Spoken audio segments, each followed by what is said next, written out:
लेकिन डॉक्टर साहब, यहाँ तो फिर आपकी वो बात थोड़ी सी गलत साबित नहीं हो रही कि रियासतों को रियासतें सिर्फ मफादात देखते हैं ना? यहाँ पर तो ईरान ने मजलूमों की हिमायत के लिए इतने पैसे लगाए वहां पर। देखें मजलूम जो थी वहां बिशारुल असद, जो एक इनका जो फैक्टर था जिसको उन्होंने रखा था कि भाई हम इसको सपोर्ट करेंगे इस एरिया में, आवाम के लिए तो बात नहीं हो रही थी ना, वहां तो बिशार की जो रजीम थी उसके लिए सपोर्टिवली ईरान जो क्यों? था। बशार को क्या मतलब देखें इसकी वजह यही है ना कि इसराइल के साथ मैं खात्मा इसराइल का और फलस्तीन को आजाद करना। देखें मैंने आपको जो इसमें आपको आपको जो मैंने क्रिसेंट इफेक्ट बताया है, जो सेकेंड वर्ल्ड वॉर का एक बड़ी मशहूर थ्योरी थी, क्रिसेंट इफेक्ट शाम, जैसे ईरान इराक लबनान शाम, ये एक पूरा एक तरह से चांद बन जाता है।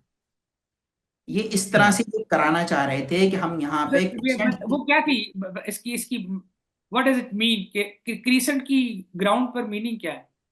देखें ग्राउंड पे मीटिंग ये है कि इस तरीके से हम जो होंगे, सरहदें हमारी आपस में जुड़ी हुई होंगी और हमारी मलेशिया जो हैं इनडायरेक्टली कंट्रोल करना शुरू करेंगी। टेक्निकलिटी थी ये सेकेंड वर्ल्ड वॉर की। अच्छा, वो बटरफ्लाई इफेक्ट जिस वक्त सर देखें। ये क्यों था? यही तो सवाल है, मतलब why Iran wanted to have these proxies in these countries? देखिए मसला ये था कि मसला कंट्रोल करना था, ये अरब इस अरेबियन पेनिनसुला में, इस पूरे गल्फ के अंदर अपनी हेजेमोनिक डिजाइन को, कि हमारी हम ना डायरेक्टली अगर कंट्रोल नहीं करते तो जो मलेशियाज हैं ये कंट्रोल करती हैं, हजबुल्ला है हमास है, इनको भी हम असलहा दे रहे हैं। इससे ईरान का इंटरेस्ट क्या है? देखें ईरान का इंटरेस्ट ये है कि जो वहां पे जो रजीम है, जैसे इराक में था कि इनडायरेक्टली रजीम जो थी अंडर इन्फ्लुएंस थी ना ईरान के। कौन हम्म। सी? ईरान देखे नहीं ना, तो शौजेब शौजेब ईरान जो है ना, वो पोस्ट इनकलाब ईरान जो है वो एक नेशन स्टेट की तरह बिहेव नहीं कर रहा ना। बिल्कुल। वो बुनियादी तौर पर एक नजरियाती रियासत के तौर पे बिहेव कर आइडियोलॉजिकल रहा है। स्टेट के तौर पे बिहेव कर तो रहा है, बिल्कुल। आइडियोलॉजिकल स्टेट का मसला ये होता है कि उसकी ज्योग्राफिक बाउंड्रीज नहीं होती, उसकी नहीं होती। आइडियोलॉजिकल बाउंड्रीज होती हैं। जी जी उन जी आइडियोलॉजिकल बाउंड्रीज को आपने एक्सपैंड करना है, चाहे जी। उसके लिए आपको पूरे खुद खित्ते का सिक्योरिटी आर्किटेक्चर जो है वो दांव पे लगाना पड़े। और बिल्कुल वो ठीक। आप कंट्रोल करते हैं, चूंकि आप कब्जा तो कर नहीं सकते क्योंकि आपके पास इतनी पावर नहीं है, तो आप प्रॉक्सीज के थ्रू कंट्रोल करते हैं। तो ये प्रॉक्सीज जो हैं इस पूरे खित्ते के अंदर ईरान ने तश्कील दी हैं। आपको पता है कि किसी और मुल्क ने इतनी प्रॉक्सीज जो हैं वो तश्कील नहीं दी। मैं एक बात और कहूंगा जिसमें लोग बहुत नाराज हो जाएंगे। फलस्तीन का हल बहुत बेहतर निकल आता अगर ईरान में इनकलाब ना आता। बिकॉज फ़लस्तीन के हल को, फ़लस्तीन में मुख्तलिफ प्लेयर्स को, लेबनान से लेके जॉर्डन से लेके पैलेस्टाइन तक, जिन पुरतशद्दुद कार्रवाइयों के ज़रिए और जिन पुरतशद्दुद मलेशियाज़ के ज़रिए ईरान ने उसको कंट्रोल करने की कोशिश की है, उसका लामहला नतीजा ये निकलना था कि इस खत्े में शदीद डिस्टेबलाइजेशन होनी थी और इसराइल को बहरहाल बहाना मिल जाना चाहिए था उसे ताकत के ज़ोर पर कुचलने का। अगर ये प्रॉक्सीज नहीं होती और ये प्रॉक्सीज काम ना कर रही होती, जिसमें सबसे बड़ा इन्फ्लुएंस ईरान का था, तो शायद हम फलस्तीन का कोई बहुत बेहतर हल और बहुत साल पहले देख चुके होते, जिसकी तरफ अब हम हाथ जोड़ के कह रहे हैं कि कोई हल निकाल लें। और इतनी जानें जो हैं वो ना जाती हैं जो किसी आइडियोलॉजी के पीछे गई हैं। आप हो सकता है उससे इतफाक ना करें, लेकिन ये हमने भी ये देखे, ये जो तजवीराती गहराई है ना, ये स्ट्रेटिजिक डेप्थ, ये पाकिस्तान ने इस्तेमाल की, बैकफायर की। आपने देखा आज के दिन तक, आज के दिन बैकफायर कर रही है।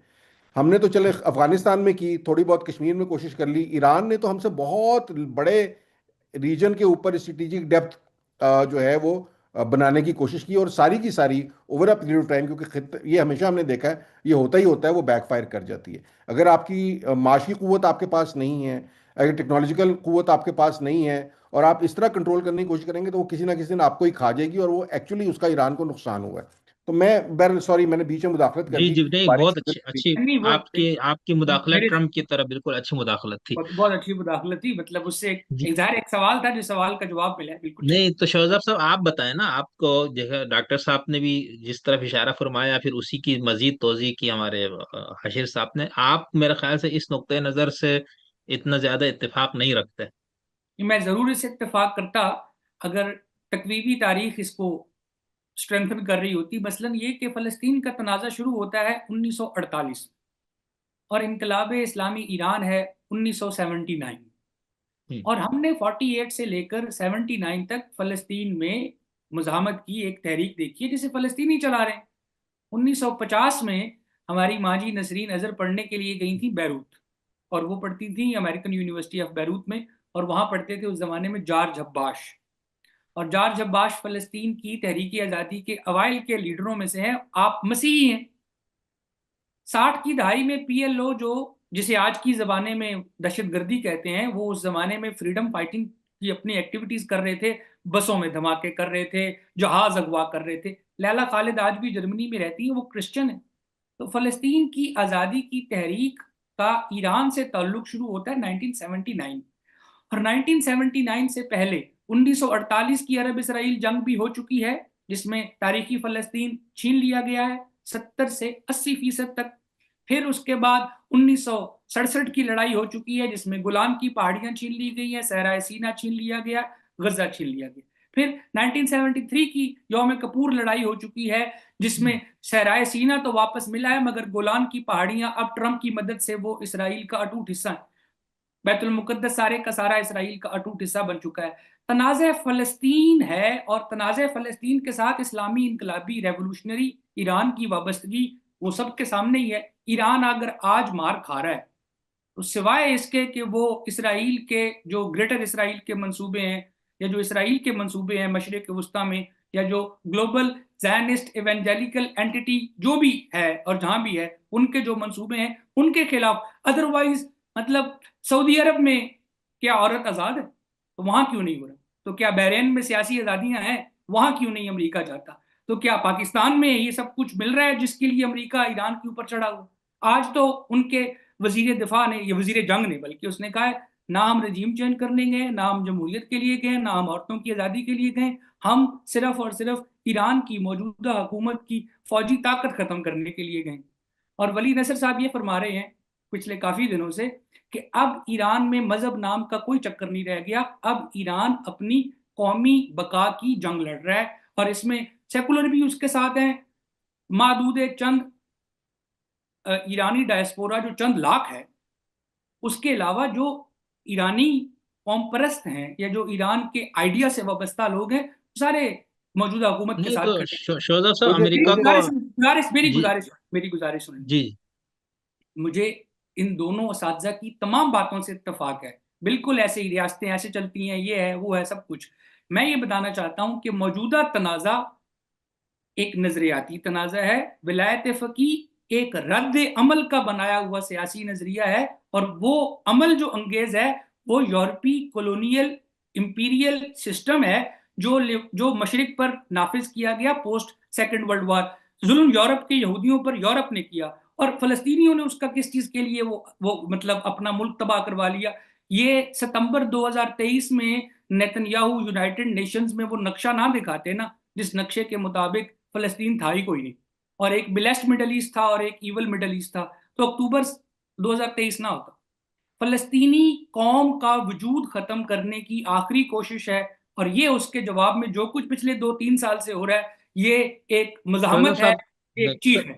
जी शोजा थैंक साहब, यू। मैं मैं देखिए दोबारा इसमें दोबारा आता हूँ। मैं मैं मुझे जी एक जी एक मिनट अगर मैं प्लीज, जी चूंकि जी, वो मैं मेरा आपकी पॉइंट तरफ था, ही मैं आ रहा अगर था। आप उसे ऐड करें। देखिए जो शोजेब ने बात की वो बिल्कुल ठीक है, लेकिन अगर आप देखिए कि जो मुजाहिमती तहरीकें होती हैं ना, ये फ्लूइड होती हैं, ये वक्त के साथ साथ ये समझती हैं कि जो वो कर रही हैं, जो उसमें उन्हें क्या तब्दीली लाने की ज़रूरत है। मिसाल के तौर पे आयरिश इंडिपेंडेंस को अगर आप, या आयरिश सिविल वॉर को आप देखें, तो हमें नज़र आता है कि आयरे की कितनी खौफनाक जो हैं वो कार्रवाइयाँ हैं। लेकिन एक स्टेज के आपके वो रियलाइज़ करते हैं कि पुरतशद्दुद कार्रवाइयों से कुछ होने वाला नहीं। उसके बाद जो उनका सियासी विंग है वो टेक ओवर करता है, और सियासी विंग टेक ओवर करके आहिस्ता आहिस्ता वो मकासद अचीव कर लेता है जो कि वो अचीव करना चाहता है। ये बात बिल्कुल ठीक है, लैला खालिद का उन्होंने हवाला दिया, और उस दौर में पहली दफ़ा वो हाई जैकिंग की कार्रवाइयाँ हुई और इस किस्म के सारे अनासर जो हैं वो सामने आए।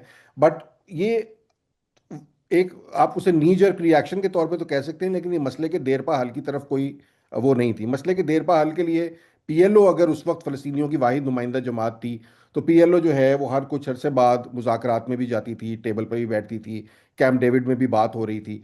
अब आप देखिए कि पीएलओ का वजूद ही नहीं है, मौजूद ही नहीं है, या ख़त्म हो गई है। आपके वेस्ट बैंक के अंदर लोग बैठे हैं जो अभी भी गज़ा की का जो बिल जो है वो फुट बिल जो है, जो उनकी बिजली का या पानी का, वो वेस्ट बैंक फुट करता है, गज़ा फुट नहीं करता। और अभी भी जो उनका 23% या 24% वो है पानी, वो इसराइल प्रोवाइड करता है। बिजली कम्युनिकेशन नेटवर्क्स इधर से जाते हैं, उसके पैसे वो उनसे लेते हैं, कोई मुफ्त नहीं देते। गजा के ऊपर जो कुछ हो रहा है वो हम देख रहे हैं पिछले 2 साल से, जेनोसाइड है। और बिल्कुल मैं इसमें मुझे किसी को वो क्या बताने की ज़रूरत नहीं, मुझे पता है कि वो जेनोसाइड है। तो ये जो एक ट्रांजिशन थी ना, जो आहिस्ता आहिस्ता मुजाहिमत से और नी जर्क रिएक्शन से पॉलिटिकल डायलॉग की तरफ बढ़ रही थी, 79 के इनकलाब के बाद उसमें एक बिल्कुल नया मोड़ आ गया। वो बिल्कुल उसने एक नई डायरेक्शन ले ली, और पुरतशद्दुद डायरेक्शन जो है उसे ईरान ने सपोर्ट करना शुरू कर दिया, बगैर किसी इंपेरिकल एविडेंस के, बगैर किसी लॉन्ग टर्म ऑब्जेक्टिव के, और बगैर किसी अंडरस्टैंडिंग के। उन्होंने ये तो प्रॉक्सीज क्यों कर रहा था बनाई। ईरान? उन्होंने नहीं, अब आप देख लीजिए ना, चले मैं तो, आप छोड़ दीजिए, आप सारी बातें छोड़ दीजिए। पोस्ट 79 से लेकर इनकलाब ईरान के बाद, 79 में तो नहीं खैर शुरू हुआ, उससे थोड़े बाद में ही शुरू हुआ, लेकिन अब तक हम कहाँ खड़े हुए हैं? क्या फ़लस्तीनी रियासत जो है वो सुकड़ के अब 10 या 12% के ऊपर इफेक्टिवली नहीं रह गई? गज़ा के अंदर हम कहाँ पहुँच गए हैं? हमास की कार्रवाइयों का इवेंचुअल नतीजा क्या निकला है? उसमें आप जज्बाती नारे लगा सकते हैं बहुत सारे, आप शहादत के नारे और ये बहुत बातें हमने सुन ली, या सिनवार को आप हीरो बना के पेश कर सकते हैं, बट इफेक्टिवली फ़लस्तीनियों ने क्या नुकसान उठाया है या फ़ायदा उठाया है? असल सवाल तो ये है। इसके ऊपर हम बात करना नहीं चाहते, क्योंकि हमें जज्बाती नारे बेचना बहुत अच्छा लगता है। मैं कल से पोस्ट देख रहा हूँ, फलां फलां बंदा जो है कराची में शहीद हो गया है। किसमें शहीद हुआ है? अमेरिकी काउंसलेट पे हमले में शहीद हुआ है। और जो उसके खिलाफ बात कर रहा है वो तो बहुत ही इस्लाम मुखालिफ या फ़लस्तीन मुखालिफ या ईरान मुखालिफ आदमी है। कोई पूछे भाई कि अगर आपने हमला किया, ये वही हमले हैं जो हम कर रहे हैं, अमेरिकन काउंसलेट पे कराची में हमला करके आपने कौन सा कमाल किया? और उसमें शहादत जो है वो कहाँ से उसके साथ आपने एसोसिएट कर दी है? जिन बच्चों को आप वहाँ भेजते हैं ना, उनसे आप पूछेंगे तो अली खान नाई की स्पेलिंग भी उन्हें शायद नहीं पता होंगे कि अली खान नाई है कौन, उसकी तारीख क्या है और वो क्या है। हमारे यहाँ फ्रस्ट्रेशन निकालने का एक तरीका है कि जहाँ जिसको मौका मिले, बेनज़ीर शहीद हो तो अली खान नाई साहब हलाक हों, तो कोई और वाक़या हो इमरान खान साहब के साथ हो, तो वो आप सड़कों पर निकल आए, तरीके लब्बैक कहे तो आप सड़कों पर निकल आए, तोड़ फोड़ शुरू कर दें। सकर्दू के अंदर पूरा आपने देखा है कि पिछले दिनों क्या, कितनी को 2 दिन पहले, शिगरी साहब आपको तो मेरे से बेहतर पता होगा जी। क्या कुछ वहां नहीं हुआ है, कि आरएसपी का पूरा दफ्तर जला दिया, 28 गाड़ियां जला दी, ग्रिड स्टेशन जला दिया, ऑफिस जला दिए, सड़कों पे लोग लोग मर गए। ये जज्बातियत नहीं है तो ये क्या है? आप प्रैग्मेटिक चीजों का सोल्यूशन क्यों नहीं ढूंढते? जहां आप आज खड़े हैं, मेरा अक्सर ही सवाल होता है कि भाई जहां आज आपसे 30 साल पहले खड़े थे और जहां आज आप खड़े हैं, आपने पाया क्या है और आपने खोया क्या है? ये सवाल करके देख लीजिए। और पाने और खोने के लिए आपको स्ट्रेटजीज क्या रखनी चाहिए थी और क्या आपने रखी हैं? जज्बाती नारे आप लगाते रहें, और 20 साल 50 साल और लगा लें, जो 10% रियासत रह गई वो भी नहीं रह जाएगी आपकी। क्या आशीष साहब, मैं जरा डॉक्टर साहब से ही पूछ लेता हूँ ना कि क्या खोया और क्या पाया, खासतौर पर ईरान ने, और जो इस्लामी ईरान इनकलाब के बाद जो उलमा का ईरान था, उनकी हुकूमत और इक़्तिदार, तो ये जो मशरिक़ वस्ता में ये सारा कुछ रहा, ये इनकलाब को एक्सपोर्ट करने के लिए ज्यादा उसकी वजह से मसाइल हुए, या फिर जो फलस्तीन के मसले को ईरान ने उठाया और जिसकी तरफ हाशिर साहब एक अंदाज से रोशनी डाल रहे हैं और शोजब साहब को दूसरा ख्याल है, तो आपका क्या इस पे आपकी राय क्या है सर? डॉक्टर साहब, डॉक्टर साहब ये जरा माइक ओपन करें। हाँ, अब अब बोले। देखें, ठीक जो है। जो शौजब ने बात की या जो हाशिर भाई ने बात की, बुनियादी तौर पे देखें, जब इनकलाब आ गया तो इनकलाब को दबा, देखें इनकलाब आने के बाद गुर्बत भी बहुत शानदार फैली थी ईरान में। वो भी आप नज़र में रखें, वो इस्लाम के नाम पे और सादा जिंदगी और आइम्मा की जिंदगी और रसूलुल्लाह की जिंदगी, वो जो पूरे का एक पूरा नैरेटिव होता है पूरा, वो आपने चलाया। ठीक है भाई, अवाम ने लब्बैक कहा, वो साथ थी। उसके बाद वो आहिस्ता आहिस्ता आप रजीम को ताकतवर बनाते गए, उसके अंदर उसमें 10 साल वो जंग भी चल रही थी, इराक के साथ आप थे। उधर आप फलस्तीन का भी 80 से फिर शुरू हुआ फलस्तीन का, उसके अंदर ईरान ने कि वो मजलूम हैं और वहां पे उन मजलूमों की हिमायत करनी है, और अमेरिका जो है वो जालिम है और वो फेवर कर रहा है इस मसले पे पूरा, शैतान बुजुर्ग और मरकबर इसराइल मरबर अमेरिका, वो यानी आप डायरेक्ट कन्फ्रंट्रेशन में चले गए वेस्टर्न पावर्स के, और वो भी यूएस के। अच्छा, एक बात मैं आपको यहाँ बता दूं कि जिस बात को नेग्लेक्ट कर देते हैं स्कॉलर्स बैठ के, देखें अमेरिका ने ये जो अब हालिया आप तनाजुर में देख रहे हैं, तो जितनी ये रजीम के लोग थे उसके अंदर इन सब का मामला ये था कि ये सारा जो पूरा कैलकुलेशन थी, जो सियासी कैलकुलेशन थी, देखिए थिंक टैंक्स तो बहुत हाई लेवल के दिमाग तो आप जमा कर नहीं रहे थे, ठीक है, और आप ब्रिटिश अंपायर के हिसाब से, यानी उन पॉलिसियों के हिसाब से अमली सियासत को चलाने की कोशिश कर रहे थे। ठीक। अच्छा, मैं फर्क भी आपको बता देता हूँ, ये आपको दोनों को फर्क बताता हूँ मैं आपको। ब्रिटिश अंपायर का आलम ये था कि वो बड़ी सब, मैं तो कहता हूँ बहुत ज्यादा सुलझी भी थी और पढ़ाई लिखाई के इदारे भी कायम करती थी, और आजाद को जेल कटा दी, वहां वो गुबार खातिर लिख रहे हैं, ज्यादा संगीन मसला हुआ तो काले पानी की सजा दे दी, बच के आ गए तो ठीक है, जिंदगी गुजार लो, फतवे वतवे दो या कुछ लिखत पढ़त का काम करो, यूनिवर्सिटी में पढ़ाओ, मामला चलता रहेगा। लेकिन देखें अमेरिका जब सुपर पावर बना सेकेंड वर्ल्ड वॉर के बाद, तो देखें उसने जो सेकेंड वर्ल्ड वॉर, या भूलते हैं हमेशा इस बात को कि सेकेंड वर्ल्ड वॉर जो एंड की थी वो हिरोशिमा और नागासाकी पे एटम बम मार के की थी उन्होंने, ये भूल जाते हैं ये बात। और उन्होंने कहा था कि अगर सरेंडर जापान नहीं करता तो फिर टोक्यो का नंबर था। ये बात ये जहन में रखनी चाहिए कि अमेरिकन पावर जो है वो किस हिसाब से एग्जिस्ट करती है। ठीक जनाब, उसके बाद अब आप आइए, सिलसिला ही चलता रहा है, यहाँ पे आ गया। उसके बाद भी आप अमेरिका अपने चक्करों में था, कोल्ड वॉर का चक्कर था, वो सोवियत यूनियन के साथ 1-1 था। यहाँ ये आ गया आपका इनकलाब, उसमें आप पेनिट्रेशन आहिस्ता आहिस्ता कर रहे थे मिडिल ईस्ट के अंदर, सऊदी अरब था, गल्फ था, तेल चल रहा था, सारा मामला था। देखें अब जो ये रिसेंट इवेंट हुए हैं सारे, मैं एक बात ही कहता हूं कि अमेरिका ने एज अ सुपर पावर, जो वेनेजुएला का वाकया हुआ, जो वेनेजुएला का वाकया हुआ और उन्होंने कैप्चर की, रिजीम चेंज किया, सदर को उठा के लाए। आप ये तारीख के तालिब इल्म हैं, शौजिब भाई भी इस सियासत को, तारीख को देखते हैं, हाशिर भाई मुझसे ज्यादा सियासत को या तारीख को इनकी गहरी निगाह है। मुझे आप ये बताइए, मालूम तारीख में नस्ल इंसानी की 500 से 700 साल तारीख के अंदर किसी मुगल ने, अंग्रेजों ने, ब्रिटिश एम्पायर ने, किसी और एम्पायर ने हैंड कफ करके किसी मुल्क के सदर को, वजीर आजम को रोड पर घुमाया है?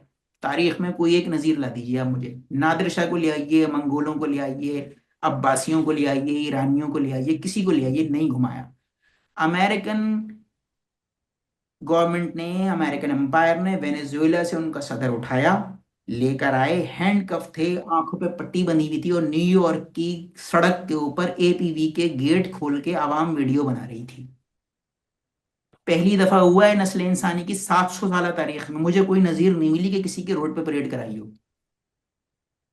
ये वेनेजुएला कोई छोटा मुल्क नहीं है। करेंगे अब, हम ये करेंगे। एक बात, दूसरी बात है कि जब कंपैरिजन करते हैं आप दोनों सुपर पावर्स का, यानी ब्रिटिश राज का और अमेरिकन का, अमेरिकन जो है वो कहते हैं एलिमिनेट कर दो। 9/11 के बाद तो वो कहते हैं प्रिवेंटिव स्ट्राइक, जो उन्होंने कासिम सुलेमानी के साथ किया था। हमें लगा था कि ये ज़ल्मे खलीलजाद को हिट करेंगे, हमने उससे पहले हिट कर दिया। ब्रिटिश अंपायर से कंपैरिजन ही नहीं है सोच का अमेरिकन की। अमेरिकन अब इस लेवल पर आए कि ये सोचेगा हम उससे पहले इसे खत्म कर देंगे, करेगा तो ये बाद में। ये सोचने की अगर ये कोशिश में है ना अगर ये, तो हम उससे पहले इस बंदे को एलिमिनेट कर देंगे। हम ये जेल नहीं कटाएंगे कि वो जेल कटेगा, वह चक्की काटेगा, वो ब्रिटिश अंपायर करती थी। हम उससे बिल्कुल डिफरेंट हैं। हम कहते हैं बंदा ही नहीं होना चाहिए। वेनेजुएला में भी उन्होंने यही किया, तेल वेल जो मामला था उनका, पूरा इस तनाजुर में ये बात इस पूरे खत्ते में भूल जाते हैं कि भाई इस वक्त एक रेस है। रशिया जो है वो अपने हिसाब किताब में है, लेकिन चाइना इन्फ्लुएंस और उसके पास जो ऑयल कैपेबिलिटी है और जो रिजर्व्स का मामला है, अमेरिका भी उसी रेस के अंदर है अब।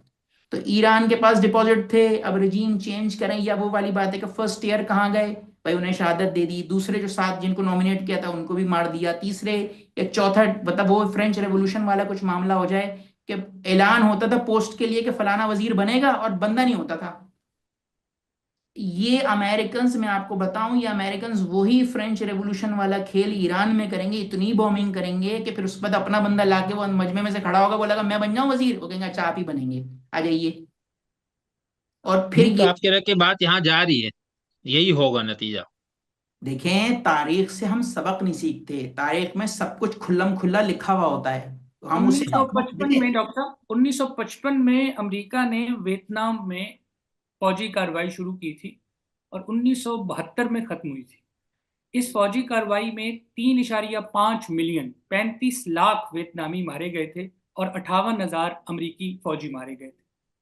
फिर अमेरिका जब साइगोन से निकला था तो वो तस्वीर मुझे याद है, मैंने देखी। ये अभी अगस्त 15 2021 को जब तालिबान के आने के बाद अमेरिका काबुल से निकला है, वो भी हमने देखा है कि उनके साथी C-130 पर लटक रहे थे। फिर देखें। अभी शोजब साहब, एक सेकंड शोजब मेरा, मैं हाँ, तारीख के लिए गुजारिश कर रहा हूँ ना। अमेरिका अप्रैल 2003 में इराक में आया था। आज अमेरिका की धमकी को 2 दिन हो गए, सोमवार है ना, जुमे तक की धमकी थी कि नूरी अल मालिकी का नाम अगर प्राइम मिनिस्टरशिप से वापस नहीं लिया गया ना इराक में, तो ट्रंप इराक के साथ यूं कर देंगे, वो कर देंगे। 2026 में नूरी अल मालिकी इराक के आइंदा 5 सालों के लिए वजीर आजम बनने जा रहे हैं। ये भी तारीख के ही किस्से हैं, इसमें कोई शक नहीं कि अमेरिका ने वेनेजुएला के सदर को उठा लिया है, और पिछले 700 साल की तारीख में ऐसी कोई मिसाल नहीं मिलती। मैं तो उतना ईरान को नहीं जानता जितना डॉक्टर वली नसर जानते हैं। वो कल फरीद जकरिया को ये बता रहे थे कि सिवाय इसके कि खामनाई को पता था कि मैं दफ्तर में बैठूं और मुझे अमेरिका और इसराइल कत्ल कर दें, ये जैसे ये वार ऑफ चॉइस है ना इसराइल और अमेरिका के लिए ईरान पर हमला करना, बकौल वली नसर के, और मैं उनको एहतराम करता हूं क्योंकि वे सब्जेक्ट के एक्सपर्ट हैं, दुनिया में उनको सब लोग मानते हैं। उन्होंने कहा है कि this was the death of choice. खामनाई ने चूज किया कि मैं यहाँ दफ्तर में बैठा हूं, आप मुझे मारे। और उन्होंने इसकी एक तौजीह भी दी है, ने कहा है कि शायद ये इसलिए था कि अब रिजीम को बचाने के लिए, निज़ाम को बचाने के लिए जो कुछ जनवरी में ईरानी रियासत ने पब्लिक के साथ किया है, उस दाग को धोने के लिए जरूरी था कि खामनाई अब अपनी अल्टीमेट कुर्बानी दे। अच्छा, ये शोजिब, मतलब इसलिए उन्होंने फिर फैसला किया कि बहू को भी बिठा लें और पोते को भी साथ कुर्बान कर दें और बाकी लोग नवाज भी से छोटा मरवा वाले लें। को भी। नहीं मतलब चलो, ये आसिफ तो भाई, बड़ी वो बहुत, पूरा ये तो पूरा सुन खानदान ले ही ये ना, बड़ी सवाल गुजारिश सुन लेना उनका। वो पूरा इलाका, वो पूरा ब्लॉक, वो पूरा मोहल्ला ही खत्म हो गया है जी जी, तो जिसमें वो ये उन्हें अगर पता था कि होने वाला है तो महल्ले से दूसरे महल्ले में भेज देते हो, तो खैर हम्म, ये आई हम डोंट नो, मैं यही रोमांटिसाइज, उस यही तो बात में नहीं रहता। सोचो, देखें, मेरा मसला ये है कि हम ना रोमांटिसाइज करके बहुत खुश होते हैं, नतीजा उससे कुछ निकलता नहीं है। तो चले जी, अल्टीमेट कुर्बानी दे ली, अब क्या हो गया उससे, वो मुझे नहीं पता। देखिए, मेरा एक बड़ा सादा सा सवाल है, और डॉक्टर साहब और शोजी साहब, आप दोनों मुझे इसका जवाब दे दें। मैं जी, मतलब लंबी बात अब छोड़ दीजिए आप। पाकिस्तान की मिसाल ले लेते हैं आज के दिन की। मैं आपसे पूछता हूं कि अवाम किसके साथ है, आप पता नहीं उसका जवाब दे पाएंगे कि नहीं दे पाएंगे। मैं ये कहता आप हूं कि देखिए अवाम इस इमरान खान वक्त के इस साथ। वक्त मुस्लिम लीग नून हुक्मरान है ना, ठीक है। मुस्लिम लीग नून कल फ्री एंड फेयर इलेक्शन कराने को तैयार होगी इस मुल्क में? नहीं होगी। नहीं, नहीं होगी ना। नहीं, क्यों नहीं होगी? क्योंकि उन्हें पता है कि अवाम में उनकी मकबूलियत नहीं है। नहीं नहीं है, है। ठीक है। दुनिया में जितनी भी, मेरा जितना, डॉक्टर साहब का तारीख का मुताला मेरे से बहुत ज़्यादा होगा, लेकिन अगर लेजिटिमेसी गवर्नमेंट्स की इस्टेब्लिश होती है ना, या गवर्नमेंट्स की लॉन्ग टर्म विजन इस्टेब्लिश होती है, या ये बात इस्टेब्लिश होती है कि उनकी वो किसी मुल्क को कहाँ लेकर जा सकते हैं, तो उस वक्त होता है जब अवाम जो हैं, जो उस किसी भी स्टेट का बेसिकली ऑर्गन जो है, जो बिल्डिंग ब्लॉक है, तो अवाम है ना। अवाम लेजिटमाइज करते हैं, अवाम उसके साथ होते हैं। क्या वजह है कि 1979 से लेके अब तक ईरानी मुल्ला रजीम जो है वो अवाम को ये हक देने को तैयार नहीं है? एक सर्कुलर डेमोक्रेसी है जिसके अंदर रहबर आला ने तय करना है कि कौन इंतखाब लड़ेगा, कौन इंतखाब नहीं लड़ेगा। मजलिस खबरगान को अवामी नुमाइंदे सेलेक्ट करेंगे, लेकिन अवामी नुमाइंदे कौन होंगे ये हम बताएंगे, सदर कौन होगा ये हम बताएंगे। तो एक शैम डेमोक्रेसी जो है, आप दे दें अवाम को इख्तियार। अगर आपका ख्याल ये है कि अवाम आपसे बहुत मोहब्बत करते हैं और अवाम को खामनाई के अलावा और इनकी कुर्बानियों के अलावा कुछ नजर नहीं आता, तो आप जाएं अवाम से वोट लेकर, क्यों नहीं आ जाते? क्या मसला है उसके अंदर? कोई मसला है उसके अंदर? क्या परेशानी है कि ये सर्कुलर और शैम डेमोक्रेसी जो है 1979 से अब तक चलते चलते 50 साल हो गई है, और ये लूज करने को उसको तैयार नहीं है, जो कि इंतहाई एक बेवकूफ़ाना निज़ाम है जिसके अंदर अवाम की कोई से नहीं है। और उसके बाद हम इस तरह की रोमांटिसाइज बातें करते हैं। अभी खामनाई साहब का वो निकलेगा कि जनाजा इतना बड़ा था। मैंने अपनी ज़िंदगी में दो ही जनाजे बड़े देखे हैं, एक ज़ियाउल हक साहब का था, एक मुमताज़ कादरी साहब का था। अब खुदा जाने इससे क्या साबित होता है।